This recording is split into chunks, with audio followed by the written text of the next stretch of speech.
मैं आज देश के किसानों के सामने इन लोगों का कच्चा चिट्ठा भी देश के लोगों के सामने आज मैं खुला करना चाहता हूं।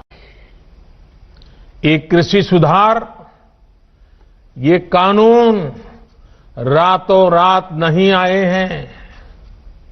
पिछले 20-22 साल से इस देश की हर सरकार ने, राज्यों की सरकार ने इस पर व्यापक चर्चा की है।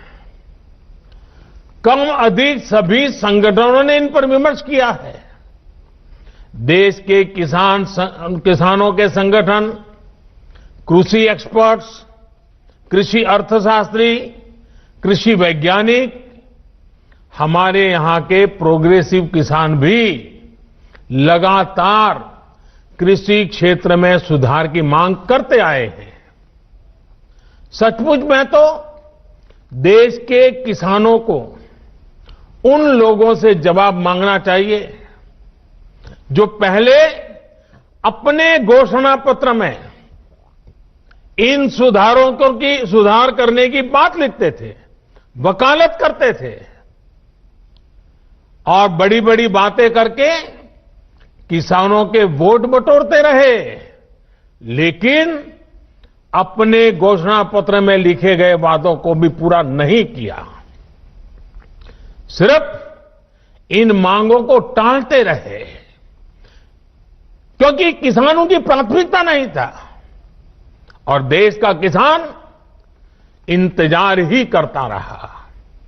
अगर आज देश के सभी राजनीतिक दलों के पुराने घोषणा पत्र देखे जाएं, तो उनके पुराने बयान सुने जाएं, पहले जो देश की कृषि व्यवस्था संभाल रहे थे, ऐसे महानुभावों की चिट्ठियां देखी जाए, तो आज जो कृषि सुधार हुए हैं वो उनसे अलग नहीं है।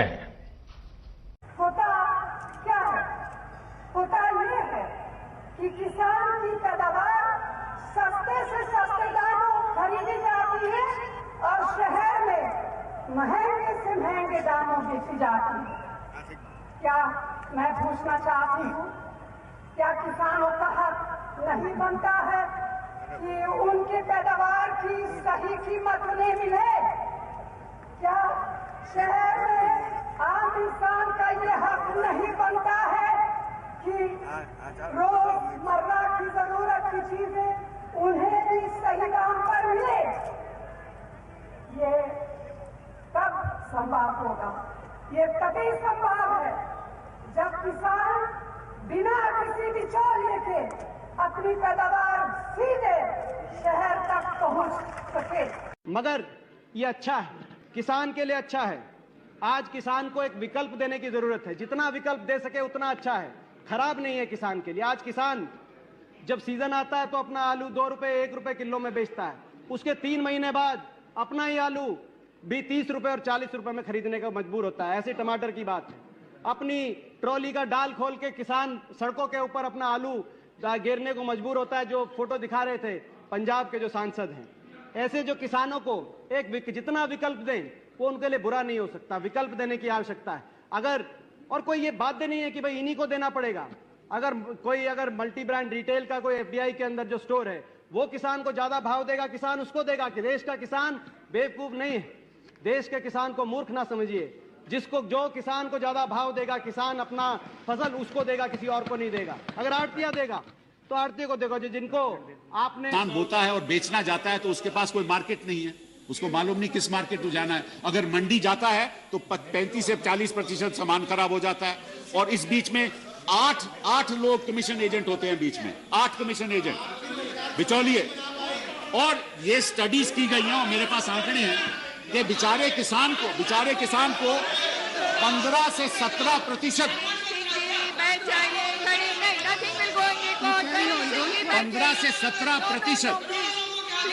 15 से 17% जो माल मार्केट में बिकता है उसका केवल 15 से 17% किसान को जाता है, बाकी बिचौलियों को चले जाता है।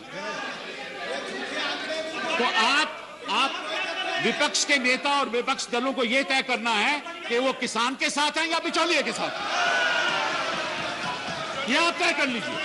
फेडरल स्ट्रक्चर है, लेकिन अगर आप चाहो कि उन प्रदेशों में जहां के मुख्यमंत्री चाहते हैं कि हम लागू करना चाहते हैं, वहां कैसे आप विरोध कर सकते हैं? ये एक नया नियम पैदा हुआ है, एक नया डेफिनेशन ऑफ फेडरल स्ट्रक्चर है कि एक प्रदेश दूसरे प्रदेश को कहेगा मैं तो यहां लागू नहीं करूंगा, लेकिन तुम्हें भी लागू नहीं करने दूंगा। पिछले चुनाव के पहले किसानों को जितने वादे किए थे, उन सारे वादों से भारतीय जनता पार्टी मुकर गई। सबसे बड़ा वादा इनका था कि स्वामीनाथन रिपोर्ट लागू करेंगे। मुझे बेहद खुशी है, आज यहां सारी पार्टियां बैठी हैं, सारी पार्टियां कह रही हैं स्वामीनाथन आयोग लागू होना चाहिए। भाजपा ने पिछले चुनाव के पहले बोला था स्वामीनाथन आयोग लागू करेंगे। स्वामीनाथन आयोग तुरंत लागू किया जाए, किसानों को उनकी फसल का पूरा दाम दिया जाए, किसानों को भीख नहीं चाहिए। किसान अपना हक मांग रहे हैं, जो खून पसीना बहाते हैं उसका हक मांग रहे हैं। अगर किसानों को उनकी फसल के पूरे दाम मिल गए, किसान दोबारा आपसे अपनी कर्ज माफी कराने के लिए कभी नहीं आएंगे। अपना कर्ज वो खुद कर लेंगे, अपने बच्चे की शादी खुद कर लेंगे, अपनी घर में कोई बीमार होगा खुद कर लेंगे। आज किसानों को इसलिए हाथ फैलाना पड़ता है, इसलिए सरकारों के पास आना पड़ता है, क्योंकि उनको अपनी खून पसीने की पूरी कमाई नहीं मिलती। दोस्तों, तो हलफनामा वापस लो, स्वामीनाथन रिपोर्ट लागू करो, और नहीं तो ये जितने किसान आए हैं 2019 के अंदर कयामत ढा देंगे पूरे देश के अंदर तुम्हारे खिलाफ। ये भी पूछ रही हैं, पब्लिकली पूछ रही हैं, हमारे कृषि मंत्री टीवी इंटरव्यू में कह रहे हैं, मैं खुद बोल रहा हूं कि भाई आपको कानून में किस क्लॉज में क्या दिक्कत है बताइए। जो भी दिक्कत है वो आप बताइए। तो इन राजनीतिक दलों के पास कोई ठोस जवाब नहीं होता,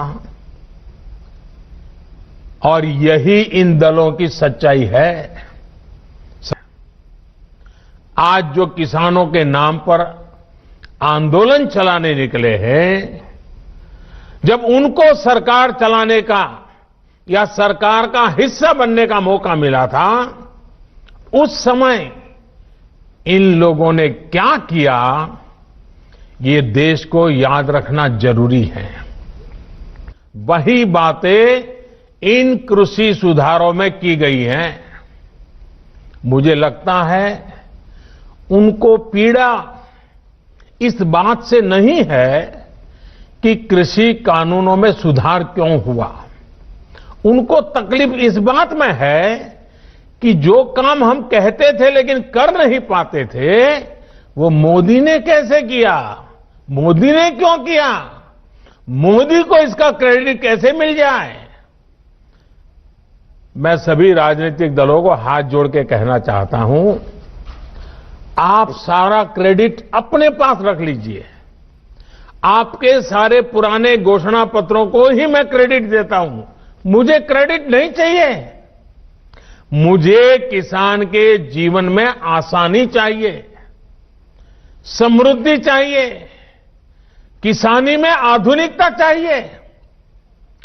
आप कृपा करके देश के किसानों को बरगलाना छोड़ दीजिए, उन्हें भ्रमित करना छोड़ दीजिए।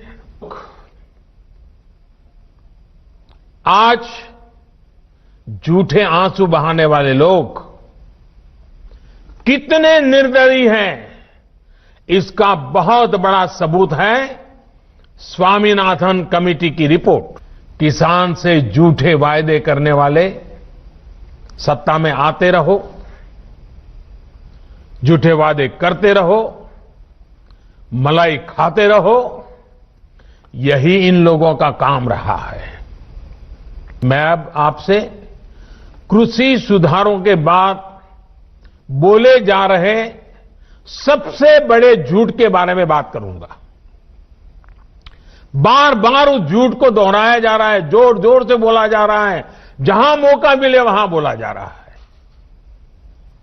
बिना सिर पर बोला जा रहा है। जैसे मैंने पहले कहा था स्वामीनाथन कमेटी की रिपोर्ट को लागू करने का काम हमारी ही सरकार ने किया। अगर हमें एमएसपी हटानी होती तो स्वामीनाथन कमेटी की रिपोर्ट लागू ही क्यों करते भाई? आपने भी नहीं की थी, हम भी नहीं करते। हमने तो ऐसा नहीं किया, हमने तो लागू की। दूसरा, ये हमारी सरकार एमएसपी को लेकर इतनी गंभीर है कि हर बार बुवाई से पहले एमएसपी की घोषणा करती है। इससे किसान को भी आसानी होती है, उन्हें भी पहले पता चल जाता है कि इस फसल पर इतनी एमएसपी मिलने वाली है।